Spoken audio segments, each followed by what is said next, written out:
나이가 들면 몸이 먼저 솔직해집니다.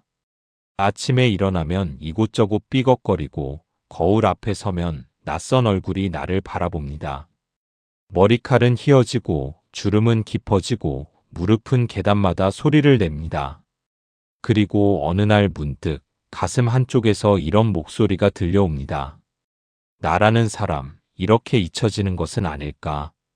직장을 떠나고 나면 더 이상 아무도 내 이름을 부르지 않습니다. 자녀들은 제 살기 바쁘고 내가 평생 쌓아온 것들이 흔적도 없이 사라질 것 같은 두려움이 밀려옵니다. 내 신앙이, 내 가문이, 내가 살았다는 사실이 내 대에서 끊어지면 어쩌나. 이 두려움은 신앙이 없어서 나오는 것이 아닙니다. 오히려 하나님의 약속을 진심으로 사랑했기에 느끼는 간절함입니다. 오늘 광야 한복판에서 동일한 두려움과 싸운 5자매의 이야기를 통해 하나님이 우리 이름을 어떻게 붙드시는지 함께 확인하겠습니다. 광야 길을 걷던 중 아버지를 잃은 5자매가 있었습니다. 말라, 노아, 호글라, 밀가, 디르사. 이름도 아름답고 믿음도 깊었던 이 자매들 앞에 냉혹한 현실이 기다리고 있었습니다. 당시 이스라엘 법으로는 아들이 없으면 가문의 땅을 이을 수 없었습니다. 조용히 있으면 아버지의 이름은 이스라엘 역사에서 영원히 지워질 위기였습니다. 그들은 모세와 제사장 앞에, 온 회중 앞에 나아갔습니다. 그리고 이렇게 외쳤습니다. 우리 아버지가 광야에서 죽었으나 아들이 없나이다. 어찌하여 아들이 없다고 우리 아버지의 이름이 그의 종족 중에서 삭제되리이까? 우리 아버지의 형제 중에서 우리에게 기업을 주소서. 민수기 27장 3절에서 4절. 여기서 삭제되다에 해당하는 히브리어 가라는 깎여나가다, 제외되다는 뜻입니다. 그들이 원한 것은 단순한 재산이 아니었습니다. 하나님의 약속 안에 우리 가문의 자리가 있어야 한다는 영적 생존권에 대한 외침이었습니다. 여러분 중에도 그런 두려움을 품고 계신 분이 있습니까? 내 자녀가 신앙을 이어가지 않으면 어쩌나. 내가 세운 것들이 무너지면 어쩌나. 그 두려움은 결코 부끄러운 것이 아닙니다. 그것은 하나님의 약속을 붙들려는 마음에서 나오는 것입니다. 두려움은 때로 가장 뜨거운 기도의 씨앗입니다. 하나님의 약속을 사모하는 자는 그 두려움을 가지고 하나님 앞에 나아갑니다. 우리는 기도하면서도 때로 의심합니다.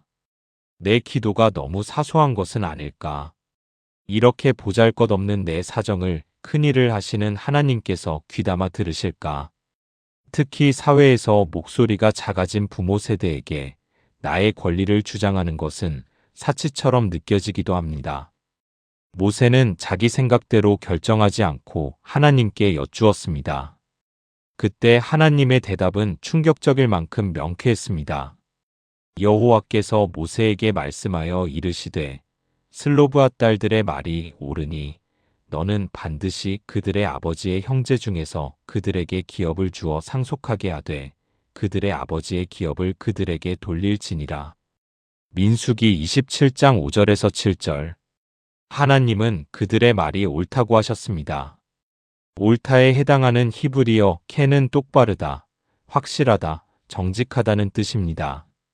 당시의 견고한 법 체계보다 더 중요한 것은 하나님의 약속을 사모하는 정직한 마음이라는 사실을 하나님이 직접 증명해 주신 것입니다. 하나님은 숫자가 많은 쪽이나 힘이 센 쪽의 편을 드시는 분이 아닙니다. 당신의 언약을 붙들고 부르짖는 자의 편을 들어주십니다. 한 번이 아닙니다. 2번도 아닙니다. 성경 전체에 걸쳐 매번 그렇게 하셨습니다. 여러분의 기도는 결코 허공을 치는 메아리가 아닙니다. 지금 이 순간에도 하나님은 여러분의 사정을 정확히 알고 계시며 여러분이 주님, 저에게도 약속을 이루어 주셔야 합니다라고 매달릴 때 내 말이 100번 옳다고 응답하고 계십니다. 하나님은 작은 목소리를 외면하지 않으십니다. 언약을 붙드는 자의 기도는 반드시 하나님의 보좌에 닿습니다. 슬로브앗의 딸들에게는 한 가지 특별한 것이 있었습니다. 그것은 탁월한 능력도 사회적 지위도 아니었습니다. 바로 감히 나아가는 용기였습니다. 당시 여성이 공식적인 법정 앞에 나아가 자신의 권리를 주장하는 일은 전례가 없었습니다. 그러나 그들은 나아갔습니다. 이 용기는 무모함이 아니었습니다. 하나님의 약속에 대한 확신에서 나온 것이었습니다. 사무엘의 어머니 한나도 그러했습니다. 자식이 없어 멸시받던 여인, 성소에서 입술만 움직이며 간절히 기도할 때 제사장조차 술 취한 여인으로 오해한 그 한나. 그러나 하나님은 한나의 그 작은 신음을 옳다고 여기셨습니다. 세상은 종종 우리에게 말합니다. 이미 늦었다. 나이가 많다. 아들이 없다. 힘이 없다. 그러나 하나님의 법정에서는 그 어떤 세상의 기준도 하나님의 언약 앞에 서면 무너집니다. 슬로브앗의 딸들이 모세 앞에 나아갔듯 한나가 성소에서 무릎을 꿇었듯 여러분도 지금 이 자리에서 하나님 앞에 나아가실 수 있습니다. 하나님의 법정에는 늦음이 없습니다. 오늘 당신이 나아가는 그 발걸음이 약속을 여는 열쇠입니다. 한 작은 교회에 70대 초반의 권사님이 계셨습니다. 남편을 먼저 보내고 자녀들은 서울과 부산으로 흩어지고 홀로 교회를 지키던 분이었습니다. 어느 날 그분은 마음속에 두려움이 찾아왔다고 했습니다. 내가 떠나면 이 집안의 신앙도 끊어지겠구나. 그분은 화려한 기도원에 가거나 거창한 서원을 한 것이 아니었습니다. 낡은 주소록 한 권을 꺼냈습니다. 자녀 이름, 손자 이름, 조카 이름. 이름 하나하나 옆에 작은 글씨로 기도 제목을 적어 넣기 시작했습니다. 그리고 매일 아침 그 이름들을 소리내어 불렀습니다. 주님, 이 이름들을 기억해 주세요. 10년이 지났습니다. 서울로 떠났던 큰아들이 교회를 찾았습니다. 부산의 며느리가 세례를 받았습니다. 손녀가 대학 입학 후 처음으로 어머니께 전화해 이렇게 말했다고 합니다. 할머니, 저 교회 다니기로 했어요. 권사님은 말씀하셨습니다. 내가 한 게 없어요. 그냥 이름만 불렀을 뿐인데. 그게 바로 슬로브앗 딸들이 한 일이었습니다. 그들은 아버지의 이름을 붙들고 하나님 앞에 나아갔습니다. 그리고 하나님은 그 이름을 지워지지 않게 하셨습니다. 여러분의 손에 있는 그 이름들도 하나님은 기억하고 계십니다. 오늘 저녁 조용히 앉아 종이 한 장을 꺼내십시오.